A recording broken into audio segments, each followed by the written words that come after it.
Jerry, good afternoon. Thank you. Let's just start and kick into the hardcore of the PIF.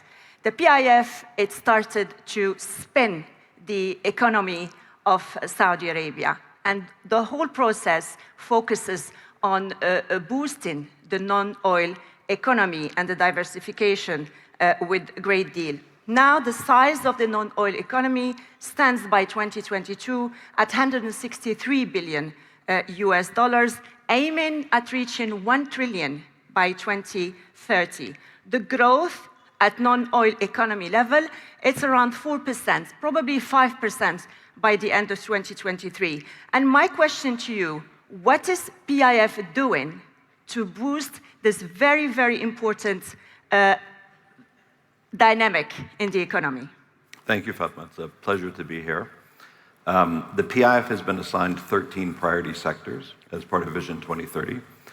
Each of those is meant to be a sector for the future. And our role really is to help take them from where they are today, which are either non-existent or import reliant, or at some level insufficiently competitive or insufficiently dynamic, and move them along the spectrum towards competitive, potentially export-oriented, where that makes sense, and providing the capacity required to serve as tailwinds for the overall broader economic growth. There's a question that keeps repeating, whether in the corridor here at the FII, outside, in our interviews with the private sector. The private sector plays a key role in pushing any numbers when it comes to economic growth. And the private sector is quite excited to be part of what PIF is doing to push in this number.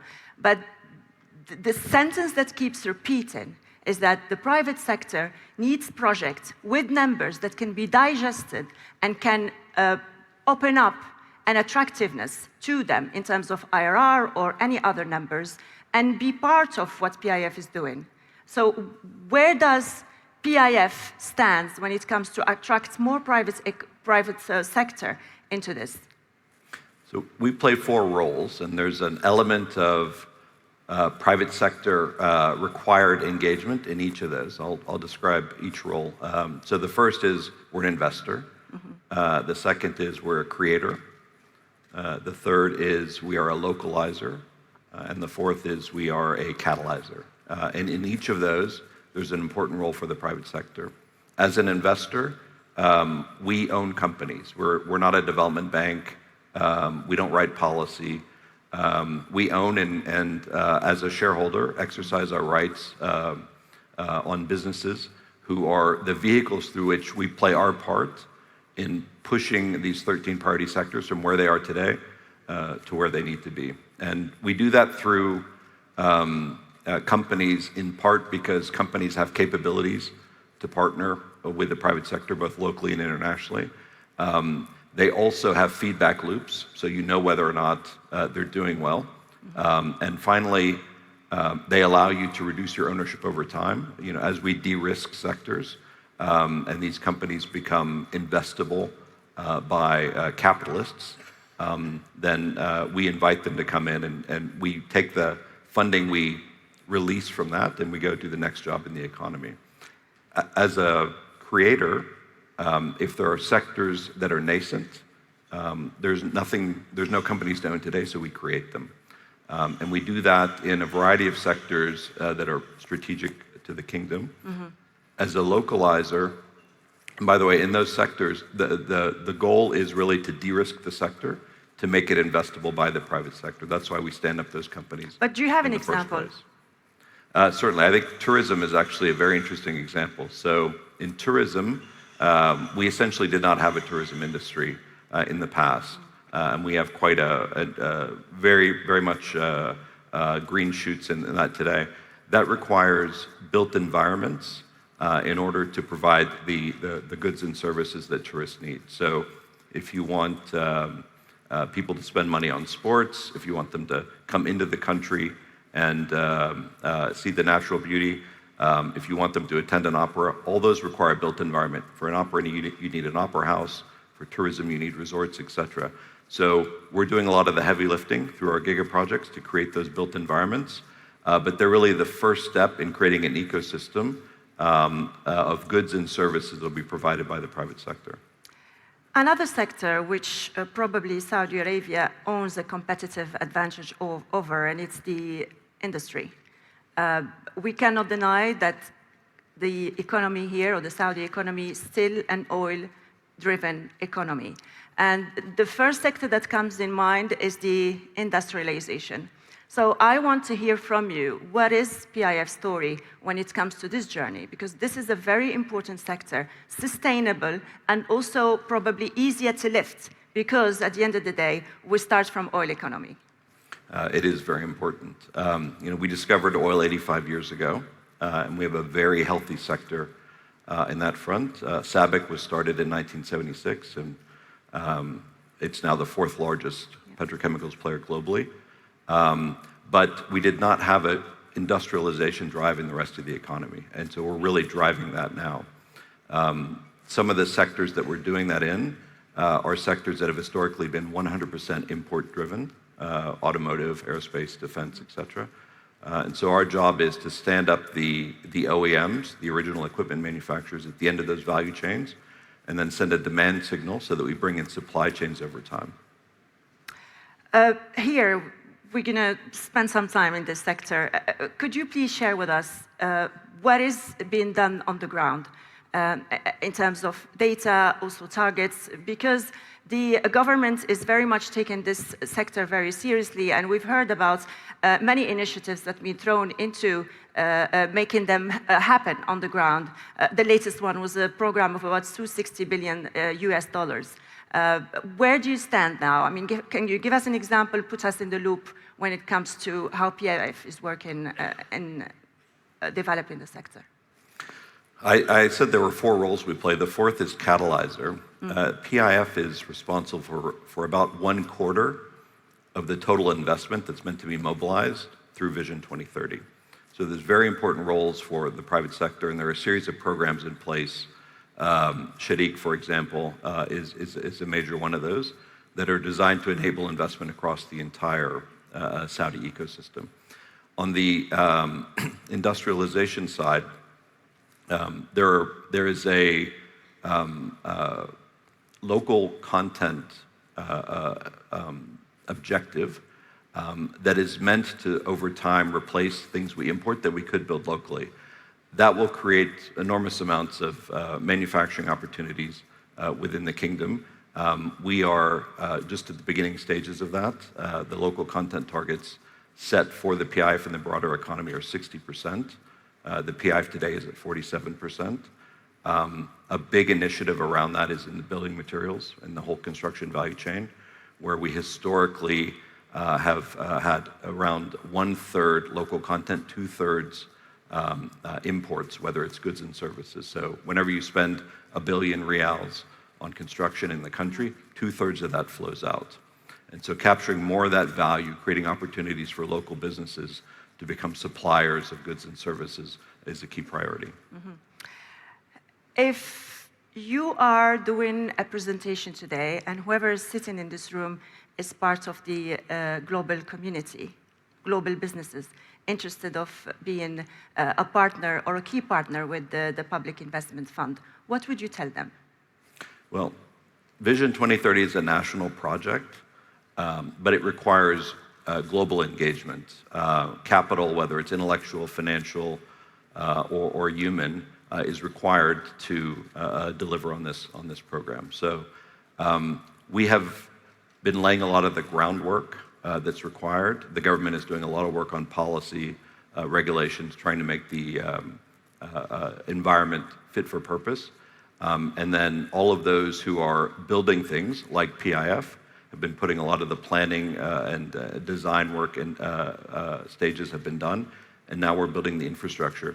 As we transition from that work, which is long tenor and potentially low return, to more of the smaller projects, it creates a lot of opportunities for both the local and international private sector. And we're working very hard to engage. We do road shows around the world explaining what's happening domestically, what the opportunities are, and connecting international companies with local partners.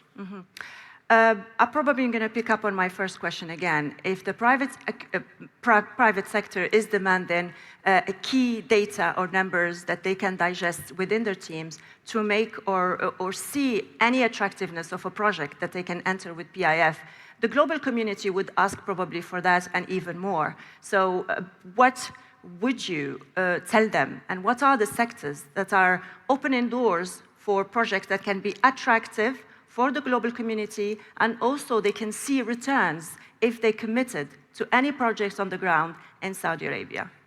So I think new sectors create a lot of opportunity, and in fact, the international community in the early stages may even play a bigger role than the domestic private sector because of the new nature of these sectors. So automotive, aerospace, defense, even things like tourism, the number of international tourism operators that have already committed to operating in the kingdom is an extraordinary number. But also in supply chains for these sectors, and in supply chains and services that are where demand is being generated by the building program that's happening in the kingdom. How about mega projects?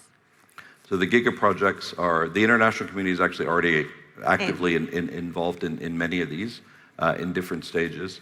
There are 5 giga projects, but there are many, many more very large real estate projects within the portfolio.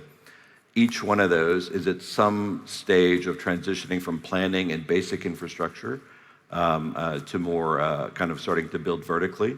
So for contractors, people in building materials value chains, but also all the way through facilities management, et cetera. There's a lot of demand that's being created. The global business community gets more excited when they hear about an exceptional success story when it comes to private meeting public. Could you share with us one? I think Lucid's an interesting case study. So this is a US-based electric vehicle manufacturer that's just set up recently. They've opened their assembly facility in the King Abdullah Economic City. That city, which is on the western coastline, about an hour north of Jeddah, will be the automotive cluster for the kingdom. So we have 3 OEMs that have already committed to setting up. The third was just announced earlier this week. And there's a few more that are kind of in the pipeline. So we will have early estimates are about 400,000 vehicles manufactured a year by 2034.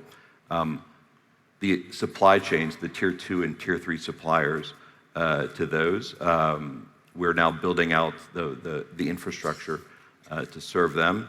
And we see this as being a very vibrant sector. In general, the whole advanced manufacturing, both automotive and aerospace and defense. SAMI's an interesting case study on that. So SAMI was started. How's that going? It was started in 2017. At the time, there was essentially 0 local value add in that industry. Today, they are the 79th largest player globally in that space.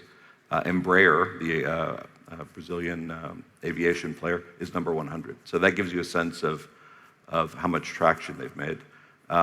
So actually, I was with the CEO of SAMI this morning, Waleed, and he was reminding me, so in 2001, I came to the kingdom for the first time, and I was working on a project with what was then called Advanced Electronics Corporation, and they're an offsets manufacturer. So they would do final assembly on communications equipment for Saudi Telecom and for the Saudi military. And they didn't have a sales team. They didn't have a growth strategy because they would just do whatever was structured by STC or the military in their procurement. They would do the final assembly. And so they hired us to do the first ever growth strategy for them. And so we interviewed their stakeholders, and we developed what we thought was a very sensible plan for how to do more value-added services and how to cover these clients better. But they had made this clock. They had made their first consumer product which was a prayer clock that showed you prayer times, I think, in 12 different cities. And they were super excited about this clock. And every time we wanted to talk about, all right, you can start doing maintenance on radio equipment, they wanted to talk about the clock. And so the clock didn't make sense in many ways.